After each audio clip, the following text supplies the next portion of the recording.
Миңа иң ошаганы хоккейный площадка бар. Анан соң 11-нче детский площадка аларның ял итәген уйный торган урыннары и амфитеатр. Зәмзәмия Гәрәева үз фикерен гади яшәүче түгел белгеч буларак әйтә. 20 еллап архитектур планлаштыру бюросында эшләгән кеше ул. Тыңлауларга яңа парк һәм үз туган микрорайоны язмышында кайгыртып килгән. Бу стадион янында именно парк булу да бик әйбәт. Безнең шәһәр үсәргә тиеш, мотор булырга тиеш. Мин үзем Сахарный заводының поселогында яшим. Ну, игътибарым хәзер вакытта пенсионер булгач, миңа фельдшерский пунктның безнең поликлиниканың фельдшерский пункты бар. Бик игътибар итәм, оформлениесе бирәк ямсыз. Алалар күбрәк йөри, но анда күпсесендә балаларның нигә бар, участогы да бар. Әйтерем, анарга бик игътибар итәсе килә.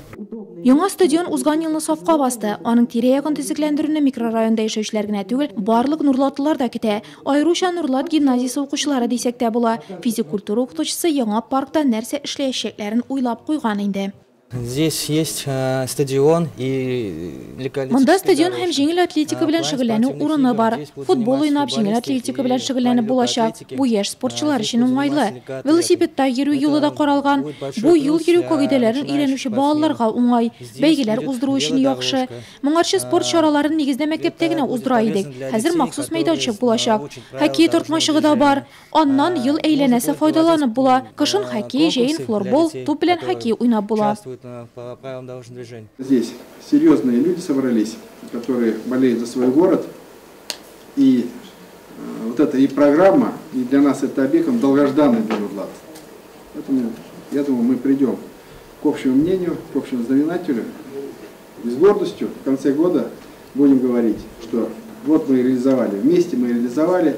Җәмәгать тыңлауларны теләгән һәркем килә алды. Шулай да бүген өстәлләр артында нигездә укучылар, спорт ветераннары, төзүчеләр, шәһәр инфраструктурасына кагылышы булганнар. Уртак теләк яңа спорт паркын мөмкин кадәр заманча, уңайлы һәм файдалы итү. Мы как проектировщики, архитекторы, да, знаем уже по опыту, потому что мы реализуем. Без проект ясаучылар, архитекторлар үз тәҗрибәбездән чыгып эш итәбез. Материалларның нинди бәядә икәнен яхшы беләбез. Шуңа да проектка артык кыйммәт элементларны куша алмыйбыз. Тик кагыйдә буларак кешеләрнең тәкъдимнәре ул муниципаль хакимият эшендә мөһим. Алар кешеләрнең нәрсә теләгәнен белеп, аларга ярарга, моның өчен акчалар табарга тырышачак, кешеләргә яхшы булуын теләячәк. Они будут знать, чего люди хотят. Проект быелдан ук гамәлгә ашырыла башлый. Белгечләр ул берничә этапка бүленергә мөмкин ди. Тыңлауларда катнашкан нурлатлылар исә шәһәребезнең тагы бер иҗтимагый киңлеге матураюына шатлана.